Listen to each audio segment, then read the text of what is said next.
Hello मेरे प्यारे बच्चों, सभी साथियों, बहुत बहुत स्वागत है आप सभी का हमारे चैनल ए टू जेड वाला पे। जैसा कि आप सभी को पता है, हम लोग फिजिक्स और साइंस जैसे सारे सारे टॉपिक जो इम्पोर्टेंट हैं, जो बोर्ड के हिसाब से इम्पोर्टेंट लग रहे हैं, उनका डिस्कशन लगातार करते आ रहे हैं। और जो भी हमसे हो पा रहा है, अच्छे से अच्छा कंटेंट आपके सामने लाने की कोशिश कर रहे हैं। तो ऐसे समय में हम आज के पास आपके पास आज जो लेकर के आए हैं, अच्छा सा कंटेंट, अच्छी सी बातें, अच्छा सा टॉपिक, वो हमारा होने वाला है एक समान रूप से आवेशित पतले गोली कोष के कारण वैद्युत क्षेत्र की तीव्रता। और ये तीव्रता कैसे निकालनी है? गॉस के नियम की सहायता से। ठीक, यहाँ लिख लेना आप। गॉस गॉस के नियम की सहायता से। नियम की सहायता से एक समान रूप से आवेशित पतले गोली कोशिकाओं तीव्रता।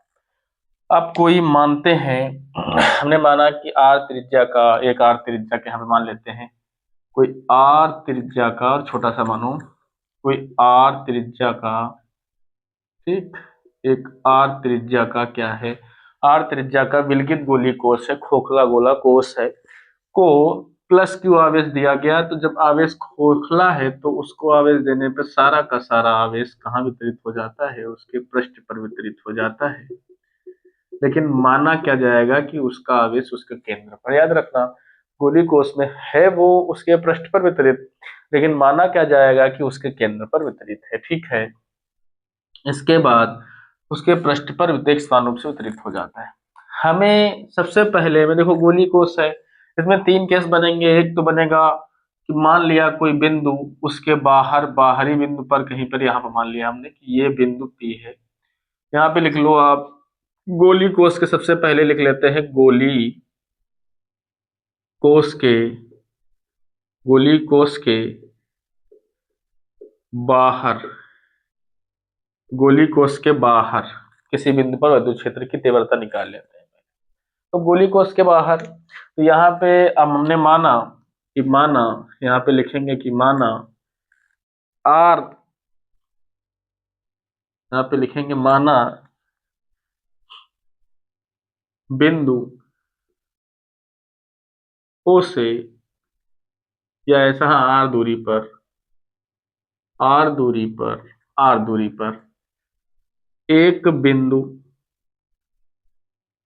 बिंदु, गोली कोष के बाहर, गोली कोष के बाहर, गोली कोष के बाहर एक बाहर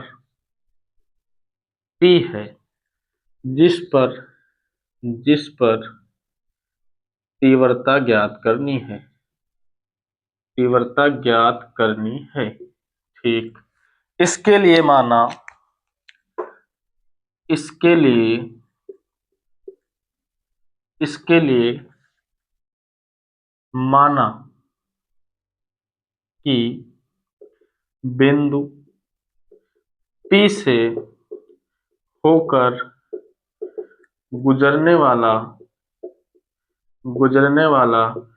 एक गॉसी गोली गोली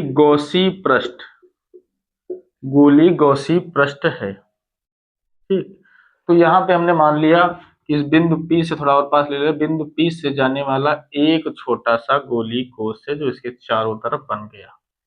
ठीक, बिंदु P से जाने वाला, अब जैसा कि आपको पता है कि इसमें एक छोटा सा खंड अवयव, माना उसका जो है छोटा सा खंड अवयव DA है, DA की दिशा और E की दिशा सेम हो जाएगी। ये चीज आपको लिख लेनी है, मैं ज्यादा नहीं लिखूंगा। ठीक है, अब ये दूरी आपकी यहाँ से यहाँ तक कितनी है उसको लिख लेना। ये तो R थी आपकी, ये जो दूरी है यहाँ से यहाँ तक की, ये है आपकी स्मॉल r, छोटा वाला r मान लिया गया। ठीक है, तो यहाँ पे लिख लेना आप खंड अवयव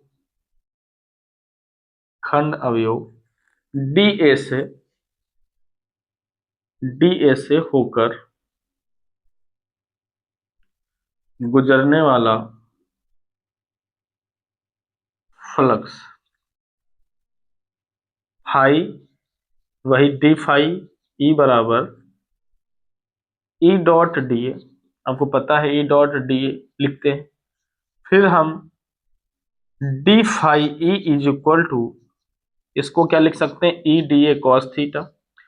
अगर कोई आवेश किसी गोली सतह पर है या किसी केंद्र पर है उसके, तो ऐसे केस में वो सारा का सारा जो आवेश होता है, तो उसकी अगर गोली कोष है तो उसकी सतह पर सारा का सारा चला जाता है, लेकिन उससे निकलने वाला यानी सतह से निकलने वाले वैद्युत क्षेत्र की दिशा और क्षेत्रफल की दिशा हमेशा सेम रहती है। तो यह हमेशा सेम रहती है, तो थीटा का मान 0 हो जाएगा। तो यहाँ पे आप लिख लेंगे संपूर्ण संपूर्ण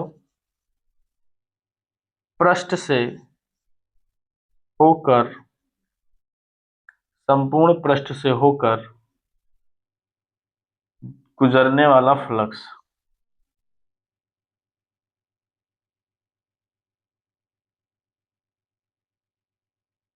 तो अब ये हो जाएगा आपका phi E is equal to, यहाँ पे ई और डी ए समाकलन हो जाएगा दोनों पक्षों का, ठीक है।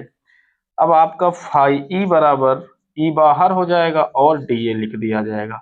अब चूंकि डी ए जो ए था वो बाहरी सरफेस थी, छोटा सा इसका खंड में डी ए लिया गया था, तो जब पूरी सतह ली जाएगी तो उसका पूरा एरिया रख दिया जाएगा। तो फाई ई बराबर क्या हो जाएगा आपका, तो फाई ई बराबर ई तो रहेगा ही रहेगा और यहाँ हो जाएगा 4 पाई आर स्क्वायर। जैसा कि आपको पता है कि जो गोली कोष होता है उसका पूरा का पूरा, गोले का जो पूरा का पूरा क्षेत्रफल होता है वो 4 पाई आर स्क्वायर होता है। तो यहाँ पे ये फाई ई बराबर ई जो ई ब्रैकेट में पाई 4 पाई आर स्क्वायर हो जाएगा। अब अब अगर देखा जाए तो गॉस के नियम का प्रयोग कर लो, यहाँ लिख लो गॉस के नियम से, गॉस के नियम से। तो गॉस का नियम क्या था कि जो फाई ई अगर कहीं नजर आ रहा तो आप उसकी जगह पे क्यू बटा एप्सिलॉन नॉट लिख सकते हो। तो हमने कहा ठीक, फाई की जगह पे हम लिखेंगे क्यू बटा एप्सिलॉन नॉट और बराबर ई और 4 पाई आर स्क्वायर लिख देंगे। तो अगर ई की वैल्यू हम पूछे आपसे क्या होगा, तो 1/4 पाई एप्सिलॉन नॉट क्यू बटा आर हो जाएगा आर स्क्वायर।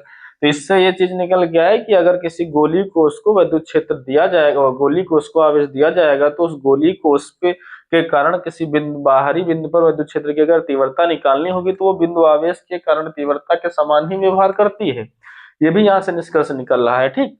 अब लेकिन हमें ये तो निकालना नहीं था, हमें तो निकालना था, मतलब निकालना तो यही था, लेकिन अब क्यू के टर्म में नहीं आना चाहिए था, वो एक समान रूप से वितरित थे। तो ऐसे केस में हमको क्या करना है, क्यू का मान लिख लेना है। क्यू ये जो आवेश है ये यहाँ पे वितरित है इस गोले पे, अंदर वाले पे, तो यहाँ पे लिखेंगे यदि आवेश का